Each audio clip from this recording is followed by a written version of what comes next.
Acompanhe comigo a leitura então, 1 João capítulo 1, versos de 5 a 10. E a mensagem que dele ouvimos e vos anunciamos é esta: Deus é luz, e nele não há treva alguma. Se dissermos que temos comunhão com ele e andarmos nas trevas, mentimos e não praticamos a verdade. Mas, se andarmos na luz, assim como ele está na luz, temos comunhão uns com os outros, e o sangue de Jesus, o seu Filho, nos purifica de todo pecado. Se dissermos que não temos pecado algum, enganamos a nós mesmos e a verdade não está em nós. Se confessarmos os nossos pecados, Ele é fiel e justo para nos perdoar os pecados e nos purificar de toda injustiça. Se dissermos que não temos cometido pecado, nós o tornamos mentiroso e sua palavra não está em nós. Senhor, que o Senhor abençoe esse momento, que a tua palavra de fato possa estar em nós e que nós entendamos o que o Senhor espera de nós e onde o Senhor está e o que nós devemos fazer para te agradar da melhor maneira possível. Em nome de Cristo Jesus, amém. Meus irmãos, como você tem se relacionado com Deus? Através da nossa prática, será que nós buscamos mais a comunhão com o Pai da luz ou talvez com o Pai das trevas? Será que nós temos refletido a luz de Deus em nossos relacionamentos? Será que nós vivemos na verdade de Deus ou na mentira do pecado, na mentira do nosso coração, na mentira de Satanás, que nos faz arrumar desculpas para justificar o nosso erro e continuar nele?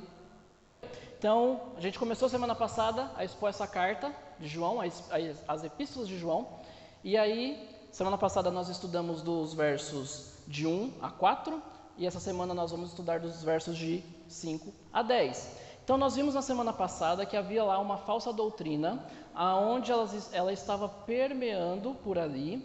Outra heresia que essa falsa doutrina pregava era de que a alma, ela era totalmente pura, boa, e o corpo, o físico, o material, a essência do corpo é totalmente mal. Ou seja, aquilo que eu faço com o meu corpo, as práticas de moralidade, as práticas de pecado, não influenciavam na alma deles. Então estava liberado, podia fazer, porque a alma era totalmente boa e o corpo, o físico, era totalmente ruim. Então qualquer maldade, qualquer imoralidade não teria problema, porque o corpo depois ia ser destruído. E aí, outra afirmação que essa heresia trazia também é de que alguns falavam que não tinham uma natureza pecaminosa. Não sou pecador, não tenho natureza pecaminosa. Que ela tinha sido eliminada e que agora eles estavam livres para viver como gostaria. Está vendo que uma coisa se completa com a outra? Então eles, através dessas doutrinas, desses entendimentos, eles deixavam de lado, não levavam a sério o poder do pecado, não levavam a sério a questão do sangue de Cristo que purifica do pecado, e ainda queriam ser considerados como cristãos. Acredita? Então essa falsa doutrina ali estava permeando, estava ali levando muitos a esses enganos, não importando ser limpo pelo sangue de Cristo e introduzindo essas heresias, essas impurezas no meio do corpo. Então, guarda muito bem essas informações, porque vai ajudar a gente no entendimento do texto de hoje, tá? Aí João aqui também, ele ensina aos cristãos o caminho verdadeiro. Ele mostra a diferença entre as trevas e a luz, entre a verdade e o engano, certo? Então aqui o que nós veremos hoje é que viver na luz e não em trevas, comunhão com Deus e os irmãos, é o que se espera. Juntos contra o pecado e a mentira, vivendo a verdade e sendo purificados de toda injustiça. Se você quer viver na luz e não em trevas, comunhão com seus irmãos e com Deus é o que se espera, e juntos contra o pecado e contra a mentira, vivendo a verdade, sendo purificado de toda a injustiça, certo? Então vamos lá. Dito isso, veremos hoje sobre três realidades na vida de um cristão. Três realidades na vida de um cristão, de um salvo, de um redimido. E a primeira realidade nós encontramos nos versos 5 e 6. A realidade na vida de um cristão é que ele vive na luz. Versos 5 e 6, como nós lemos, começa dizendo: e a mensagem, o anúncio, a proclamação, a promessa que dele ouvimos, nós estudamos um pouquinho na semana passada, que dele ouvimos, que nós consideramos, que nós prestamos atenção, que é do próprio Deus, que é o Deus encarnado em Jesus, nós ouvimos dele, e não só ouvimos, mas anunciamos, transmitimos, fizemos ser conhecido, pregamos sobre o que a gente ouviu. E o que a gente ouviu? Que Deus é luz.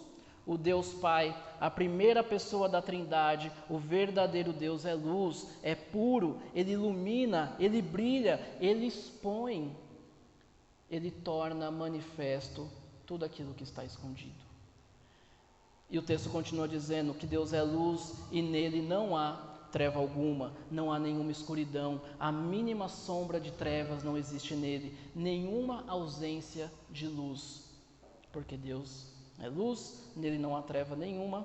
E se dissermos, falarmos, dizer, afirmar que mantemos comunhão, que é comunhão aqui, associação, união, intimidade, se nós dissermos isso, que temos comunhão com Ele e andarmos, a ideia de caminhar, de viver, de fazer o próprio caminho, nas trevas, na escuridão, na cegueira, na impiedade, na imoralidade, o que o texto diz?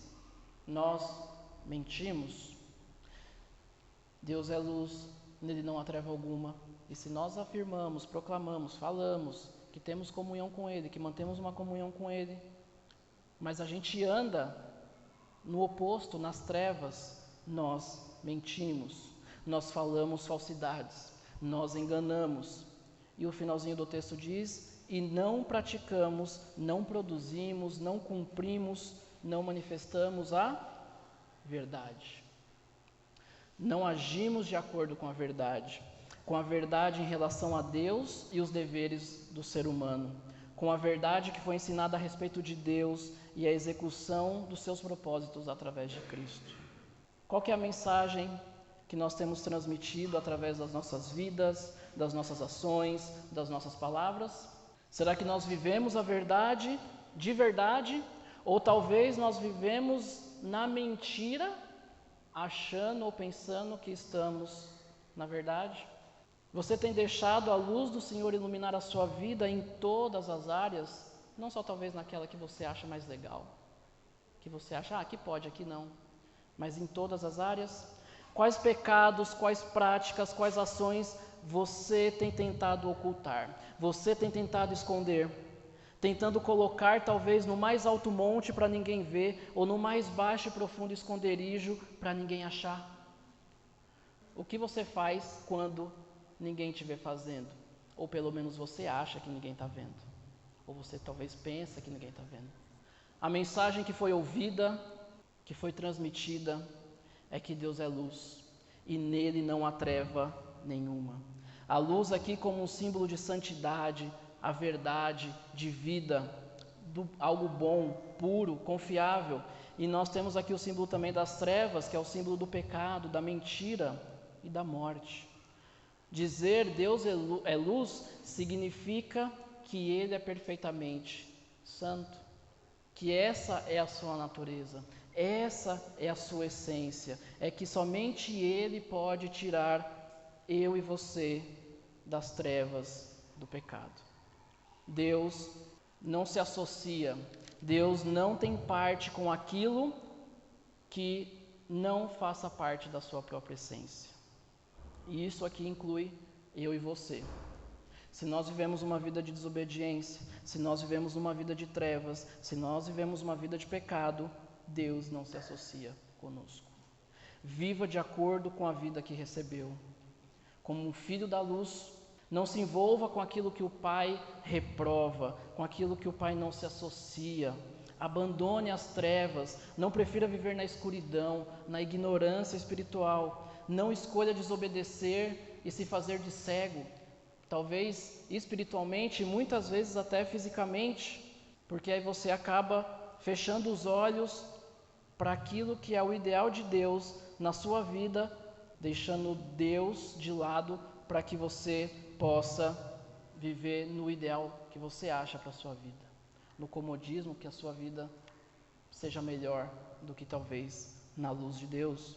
Não feche os olhos para o ideal dele na sua vida, mas sim busque mudança, abandono do pecado, mudar a sua vida e deixe Deus trabalhar e que através de Jesus você seja transportado das trevas para a maravilhosa luz.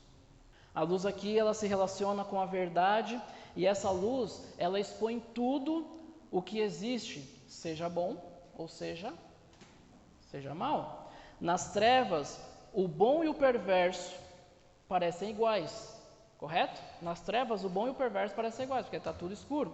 Mas na luz, é muito fácil notar a diferença de um e de outro. Assim como não pode haver trevas na presença da luz, o pecado não pode entrar na presença de Deus, porque Ele é um Deus santo.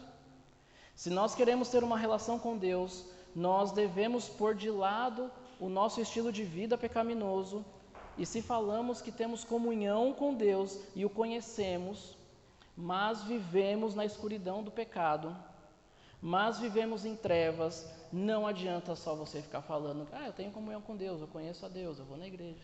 Mas se você vive uma vida em trevas, uma vida no pecado, uma vida onde a luz do Senhor não chega, não adianta falar.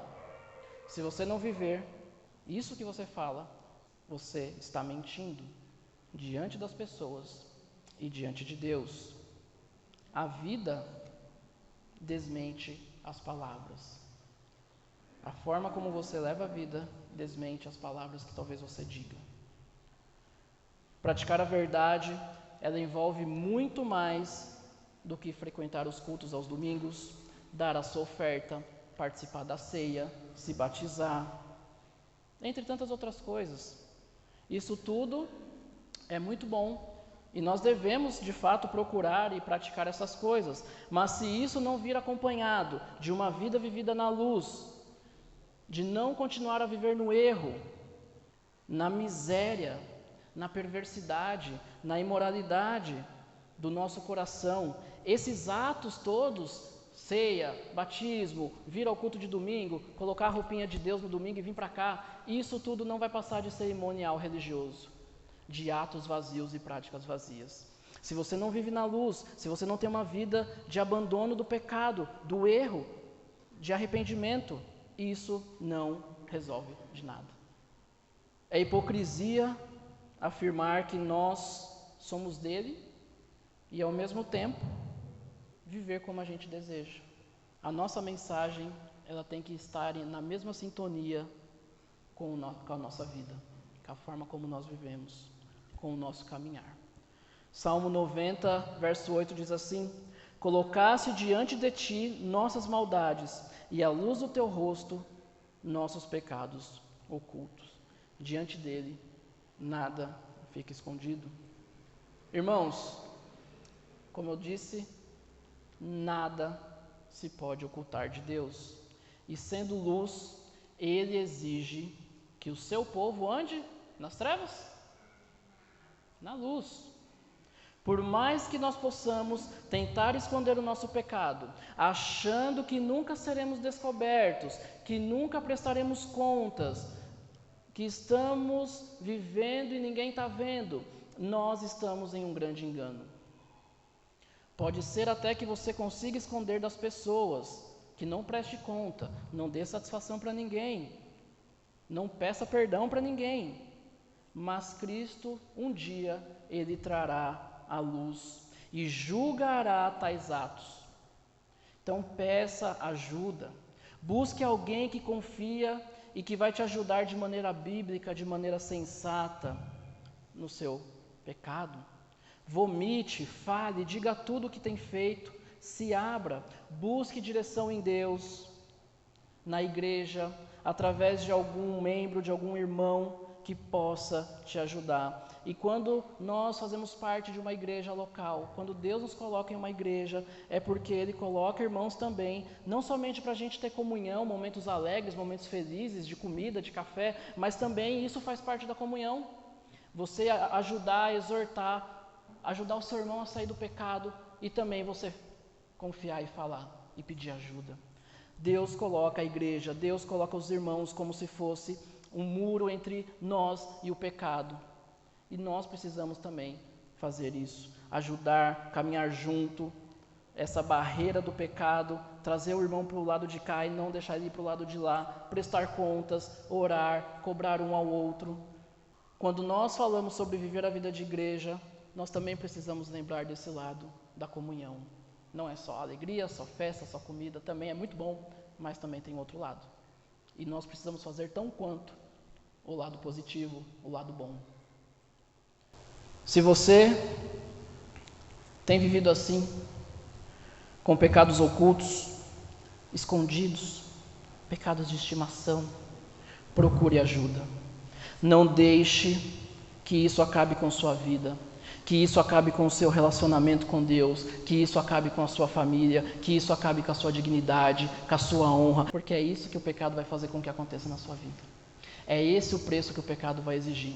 Ele vai tirar sua honra, seu relacionamento com a sua família, com seus filhos, com a sua esposa, a sua dignidade, e é só ladeira abaixo. Busque ajuda, busque em Deus, busque na igreja, busque nos irmãos, e não viva nas trevas, mas sim na luz, como Deus está na luz. Procure ajuda.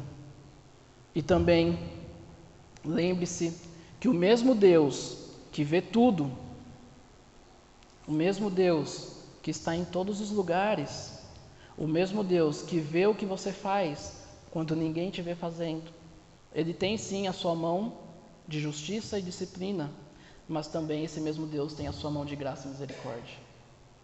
Uma mão que te sustenta, uma mão que te demonstra amor.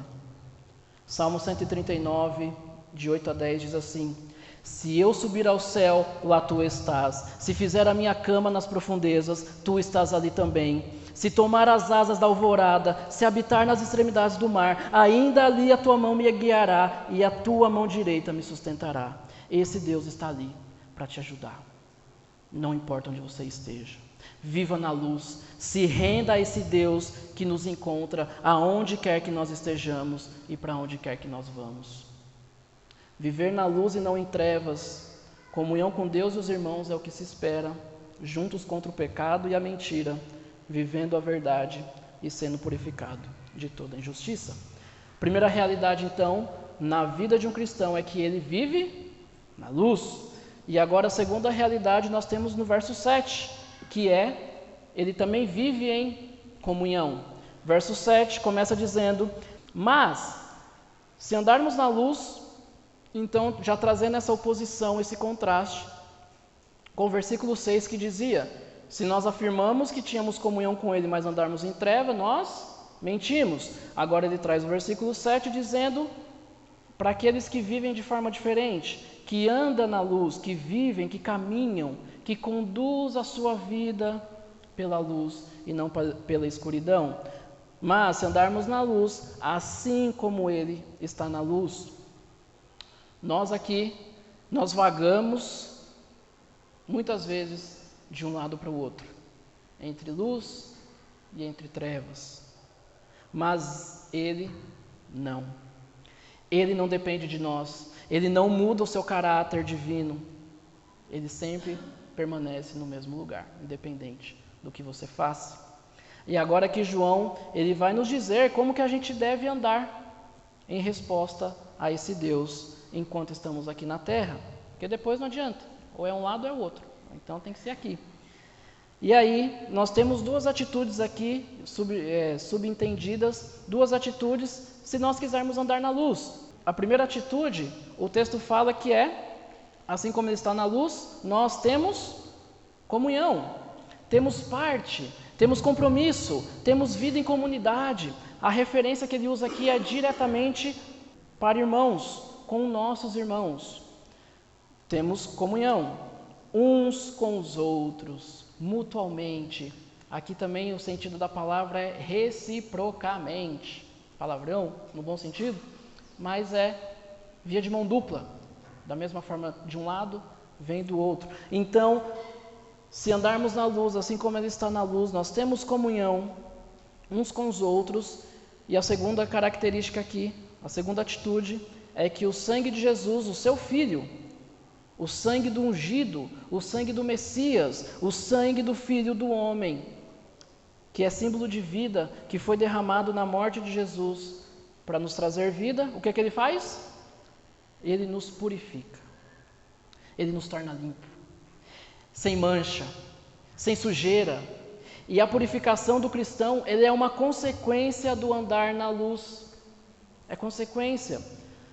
Esse andar na luz é o lugar onde são expostos o nosso pecado, as nossas fraquezas. E assim nós precisamos constantemente de purificação. E isso ele vai se obter através da morte de Cristo. O verbo aqui, o purificar, ele se refere a uma purificação, mas em movimento. Então é uma purificação junto com santificação. Ou seja, a purificação faz parte do processo de santificação. Para ter um, você precisa do outro. E ele nos purifica de todo o pecado, de todo o erro, de todo o desvio, de toda a ofensa contra a lei de Deus. Quais formas você tem procurado ser cheio do Espírito, cheio da luz de Deus? Quais formas você tem procurado fazer isso? Ser cheio de Deus, cheio do seu Espírito, cheio da sua luz? A luz de Deus, ela tem refletido na sua vida através da comunhão com os irmãos? Não existe um ótimo relacionamento com Deus e uma péssima comunhão com os filhos teus. Será que nós entendemos que os dois precisam andar juntos, lado a lado, relacionamento com Deus e comunhão com os filhos teus? Com nós aqui somos seus filhos. Não adianta um ser ótimo e outro, os dois têm que andar juntos. A comunhão com os irmãos, ela faz parte da vida do cristão. Viver na luz envolve ser luz para a comunidade dos que creem. A igreja.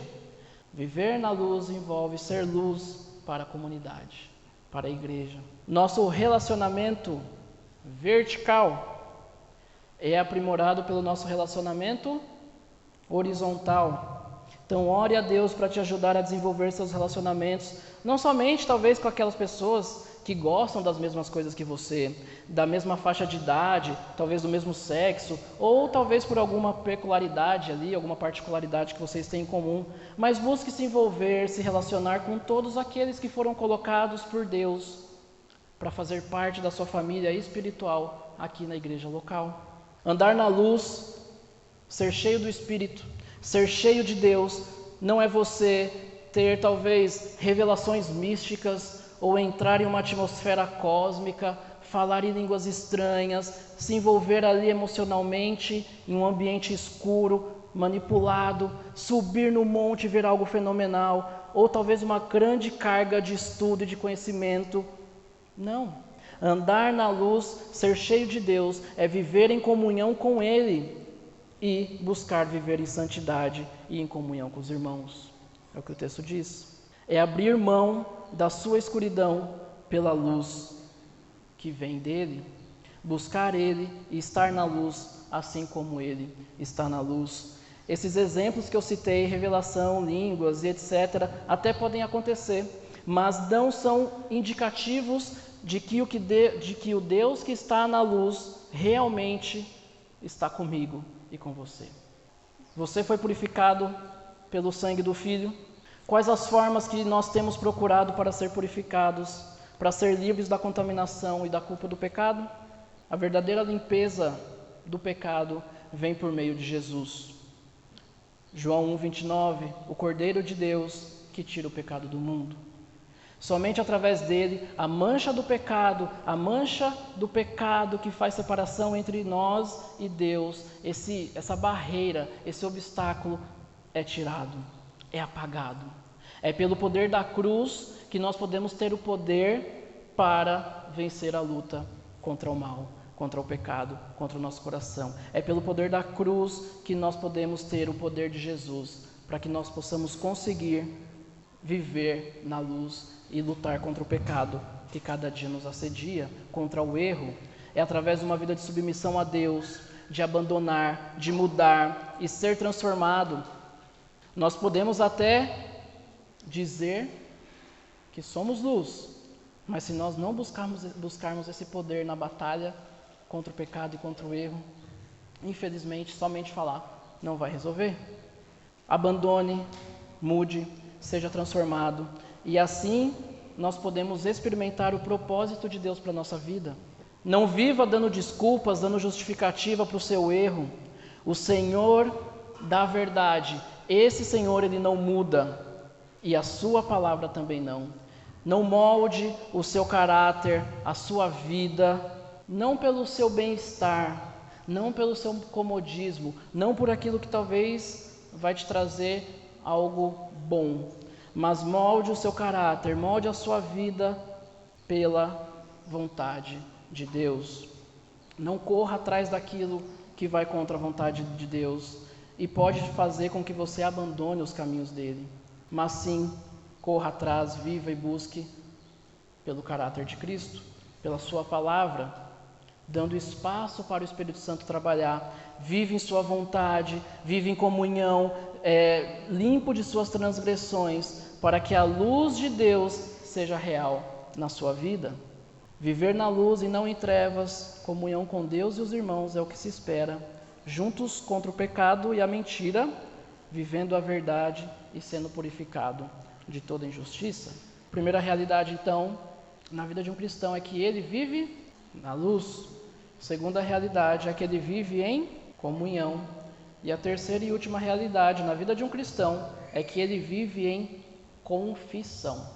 Versos de 8 a 10. Verso 8 começa dizendo, mais uma vez, se dissermos, se falarmos, se afirmarmos que nós não temos, ou seja, nós não envolvemos, nós não possuímos.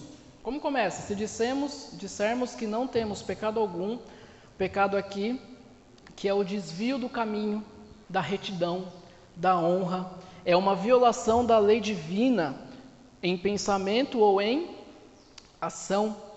Se nós dissermos que não temos pecado algum, enganamos a nós mesmos, nos desviamos, nos afastamos, nós somos conduzidos ao erro, ao pecado. E por quem? Por nós mesmos. Nós fazemos com nós mesmos aquilo que Satanás se esforça para fazer, que é enganar. Se dissermos que não temos pecado, nós nos enganamos. Nós fazemos o papel dele, que também é enganar, mas é nós mesmos que estamos fazendo. Nós enganamos a nós mesmos e a verdade, a realidade, aquilo que se opõe ao ensino e à opinião falsa, a verdade, a moral, as coisas relativas a Deus. Essa verdade não está em nós. Não há verdade em nós quando vivemos assim, quando falamos e confirmamos isso. Não há verdade em nós, não há verdade conosco. Nós apagamos a luz e passamos a morar em uma atmosfera de trevas criadas por nós mesmos, quando achamos que não temos pecado. E por que João fala isso? Tem um motivo. Porque os falsos mestres da época, lembra lá da heresia, da doutrina? Os falsos mestres lá, eles não só negavam que o pecado ali não era capaz de quebrar a relação entre eles e Deus, mas que independente daquilo que eles faziam, eles não cometiam pecado. Então João vem aqui e trata essa heresia. Independente do que eles fizessem, não cometiam pecado, porque a alma era pura e estava de boa, né? Não ia acontecer nada. Então João afirma aqui que os que acreditam e vivem dessa forma, se enganando, estão bem longe da verdade. E o verso 9 diz: se confessarmos, se declararmos, se admitirmos, se professarmos. Aqui a palavra também significa se dizermos a mesma coisa, ter a mesma visão que Deus tem. Ou seja, não é simplesmente um ato externo. Ele inclui também um abandono pois essa é a atitude que Deus quer que nós tomemos em relação ao pecado, que nós abandonemos. E essa confissão é diante de Deus, é para Deus. Se confessarmos os nossos pecados, como eu falei, o nosso desvio da lei, a nossa ofensa, Ele é fiel, Ele é verdadeiro, Ele é digno de confiança, Ele se compromete com a sua palavra, Ele é fiel e justo. Justo aqui, reto, virtuoso, irrepreensível. Então Deus, Ele cumpre a sua palavra, e não só isso, mas Ele também é justo em todos os seus atos, incluindo a maneira dele perdoar os pecados, que é com base na morte de Jesus. Ele é justo para nos perdoar. Perdoar aqui é a ideia de expelir, de enviar para outro lugar, de fazer abandonar. Ele é fiel e justo para nos perdoar os pecados e nos purificar. O perdão, ele é a absolvição do castigo que nós merecíamos. E a purificação é a remissão da mancha do pecado. Então ele nos purifica, perdoa os pecados e nos purifica de toda a injustiça de um coração, de uma vida que é uma violação da lei, que é um coração de maldade. Se nós confessarmos nossos pecados, recebemos um perdão que procede da natureza de nosso Deus, visto ser Ele justo e fiel. E o verso 10 diz que, mais uma vez, se dissermos, se falarmos, se afirmarmos que não temos cometido pecado, que não temos errado o alvo, se desviado, nós o tornamos mentiroso. Agora não é só você que está mentindo, como falou no começo do texto, mas agora você torna Deus mentiroso também. Agindo assim, nós, em nossa insignificância, nós chamamos a Deus de mentiroso. E a sua palavra não está em nós. Assim como no verso 8, que termina dizendo que se nós não vivermos na verdade, caso nós digamos que não temos pecado, o verso 10 vem completando dizendo que essa verdade, essa palavra, os ditos de Deus, os seus decretos, os seus preceitos morais não está em nós.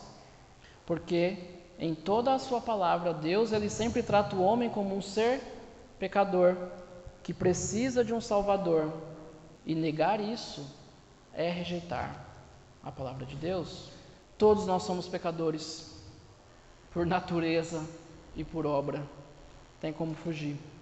Mas ao se converter, são perdoados todos os nossos pecados, passado, do presente e do futuro. Mas até depois de nós nos tornarmos cristãos, ainda nós pecamos. E por isso nós devemos confessar. Nós devemos confessar mesmo depois de ter se tornado cristão. Confissão não é você ganhar a aceitação de Deus. Não é isso. É você tirar a barreira da comunhão que o nosso pecado coloca entre nós e Ele. Para isso que a confissão serve. Entretanto, é difícil para muitos aqui, tenho certeza, admitir as suas falhas, as suas negligências. Isso até diante de Deus, quanto mais nas pessoas, é muito mais difícil ainda. Isso requer humildade, requer sinceridade, reconhecer as suas debilidades e não buscar ser forte, mas deixar o poder de Deus se aperfeiçoar em nossa fraqueza, que é o que Paulo diz. Nós não devemos temer revelar os nossos pecados para Deus, porque Ele já conhece, Ele já sabe. E você fazendo isso, Ele não vai te afastar da presença dEle. Não importa o que a gente faça, mas pelo contrário, mediante a confissão, mediante ao arrependimento e mediante ao abandono, Ele nos trará para perto e afastará o pecado. Mas tem algumas questões que você precisa fazer: confissão, arrependimento e abandono. Como eu já disse outras vezes aqui, não é o pecado que nos tira, que nos exclui da igreja, que nos exclui da presença de Deus, mas é a falta de arrependimento e frutos desse arrependimento. Porque todos nós aqui somos pecadores. Se fosse assim, todo mundo pode ir embora.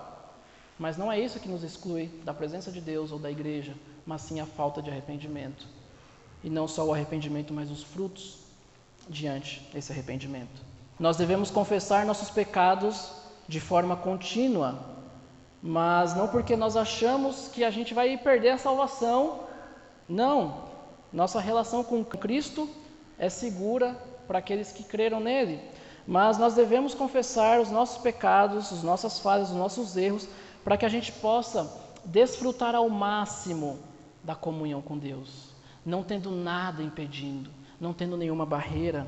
Então, por isso que você faz, que você confessa, que você abandona, para poder aproveitar ao máximo da comunhão com Ele e também com os irmãos. A verdadeira confissão, ela implica também na decisão de não seguir pecando. Porque também não adianta você fazer uma confissão que não é genuína diante de Deus, mas está fazendo a confissão já planejando continuar naquele pecado. É uma confissão temporária, né? Por um tempo, depois eu volto. Então, nossa confissão ela tem que ser genuína de Deus. Nós não podemos confessar e planejar cometer o pecado de novo. É procurar Deus em oração, pedindo forças, pedindo sabedoria, para que a gente possa derrotar a tentação e, na próxima vez que ela apareça, nós conseguirmos vencê-la. Se Deus ele perdoou nossos pecados pela morte de Cristo, por que nós então devemos confessar nossos pecados? Se Deus já nos perdoou? Primeiro, nós precisamos admitir o nosso pecado para receber essa limpeza de Cristo, porque primeiro mostramos para Deus que o nosso pecado, ele é seriamente um pecado e que nós desejamos abandoná-lo. Primeiro, nós confessamos para mostrar realmente que aquilo nós reconhecemos que é um pecado diante de Deus e que nós queremos ajuda para abandoná-lo. Segundo, porque nós mostramos também a intenção de não ocultar, de não esconder dele os nossos pecados e, em consequência, não ocultar de nós mesmos, tendo consciência daquilo que está acontecendo, por isso que nós mostramos e expomos a Deus. E terceiro, porque nós reconhecemos a nossa tendência a pecar, que é por causa da natureza pecaminosa. Então nós confessamos porque reconhecemos nossa tendência a pecar, mas também reconhecemos a nossa dependência e o poder dele para poder vencer. De um lado, nós reconhecemos a nossa fraqueza, mas do outro nós reconhecemos o poder de Deus para nos ajudar contra o pecado e vencê-lo. A comunhão, ela depende em responder ao padrão de luz e reconhecer o nosso estado pecaminoso. A vida vitoriosa cristã é uma vida de pecadores que confessam. É uma vida de pecados confessados. É a confissão genuína. Então inclui abandonar o pecado. Uma confissão genuína inclui abandonar o pecado. E somente assim se produz crescimento espiritual. Nesta vida, nenhum cristão está livre de pecar. Portanto, ninguém deve baixar a guarda, porque ninguém está isento. E se alguém dizer que está, faz de Deus mentiroso e está se enganando. Que possamos confessar honestamente todos os nossos pecados, confiando totalmente em sua misericórdia e verdade por meio da justiça de Cristo, para que haja um perdão livre e completo, por nossa libertação do poder e da prática do pecado, das mãos de Satanás. Não podemos amar a Deus e paquerar o pecado ao mesmo tempo. Não tem como. Ou é um ou é outro. Não podemos amar a Deus e paquerar com o pecado. Por isso precisamos viver em confissão. Viver na luz e não em trevas, comunhão com Deus e os irmãos é o que se espera. Juntos contra o pecado e a mentira, vivendo a verdade e sendo purificados de toda injustiça. Vamos orar? Senhor, nós queremos te colocar, Pai, essas verdades que nós ouvimos aqui, através da Tua Palavra. Ó Deus, que o Senhor nos ajude na prática daquilo que ouvimos. Que o Senhor nos ajude na prática de viver na luz, assim como o Senhor é luz, de ter comunhão com os nossos irmãos, que isso demonstra também o relacionamento que nós temos contigo. Também, Pai, de arrependimento, abandono e mudança. Ó Deus, te peço, Pai, que estiver aqui irmãos que hoje ou mais para frente se confrontem com o poder do pecado, que o Senhor também encha de poder do Teu Espírito na luta contra esse pecado. Que nós como igreja, Pai, possamos reconhecer que somos sim uma igreja de pecadores, mas uma igreja de pecadores perdoados e que buscam ser purificados pelo Senhor a cada dia. Pecadores que reconhecem a sua fraqueza, mas também reconhecem o poder do grande Deus que temos, e por isso nós confessamos, nós abandonamos e nós mudamos. Não somente fazemos isso para que a Tua igreja seja saudável, para que a Tua igreja cresça, mas para que nós também possamos ter uma vida individualmente falando, pessoalmente, com o Senhor, em comunhão, em crescimento, não tendo nada que atrapalhe a nossa comunhão contigo. Que as barreiras do pecado, que tudo aquilo que impede uma maior presença do Senhor em nossa vida, que possamos, Pai, nesse dia, entregar ao Senhor, confessar, se arrepender e buscar mudança, buscar transformação, ter frutos de arrependimento. Que o Senhor possa, Pai, abrir os olhos de cada um aqui, tanto os meus, que estou aqui pregando, quanto dos irmãos que estão ouvindo, para que a gente possa, Pai, analisar e ver os pecados, talvez mais expostos, talvez mais ocultos, para que o Senhor possa trabalhar, para que o Senhor possa remover e para que possamos ter uma vida limpa diante de Ti, também para que possamos experimentar e ter o máximo da comunhão com o Senhor, o máximo daquilo que o Senhor tem para nos oferecer e que possamos viver os propósitos, o ideal do Senhor em nossas vidas, não sendo barrados pelo pecado, pelas trevas e pela escuridão. Nos ajude, Pai, nos ajude a abrir os nossos olhos e também a ajudar os irmãos, para que cada um aqui, Deus, possa, como vimos, viver na luz, viver em comunhão e viver em confissão. Que o Senhor nos abençoe, nos guarde nesse dia e pelo resto da nossa vida, até a nossa morte ou o dia que o Senhor volte. Amém.